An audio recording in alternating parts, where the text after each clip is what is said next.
Kaum muslimin dan muslimat, ya sebenarnya kalau kita membaca hadis Nabi Shallallahu Alaihi Wasallam, beliau menyebutkan bahwa apapun yang kita tanam, siapapun yang memakannya, siapapun yang mengambilnya, baik itu hewan maupun manusia atau siapapun itu, bahkan kalau dicuri pun sekalipun, ya kata Nabi, maka bernilai pahala sedekah di sisi Allah Subhanahu wa taala.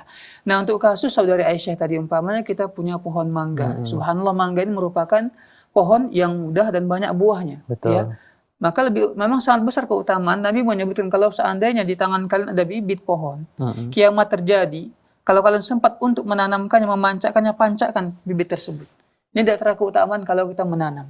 Dan dalam agama kita sangat diperintah untuk menanam, ya bercocok tanam. Nah, termasuk juga pohon mangga tadi. Kita tanam, kemudian siapapun yang memakannya, yang mengambilnya, bahkan dicuri sekalipun, maka bernilai pahala sedekah di sisi Allah Subhanahu wa taala.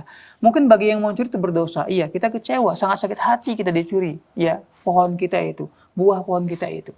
Tapi ya sudah ikhlaskan. Karena apa? Meskipun itu dicuri, tetap ditulis sebagai nilai pahala di sisi Allah Subhanahu wa taala, karena ya dia mengambil yang bukan hak milik dia dan dia mengambil milik hak kita, ya. Jadi jangan kita itu mengumpat. Takutnya nanti kalau kita mengumpat, memaki, mencaci maki ataupun menjelek-jelekkan, ya, berkata-kata kasar dan kotor, habis pahala kita.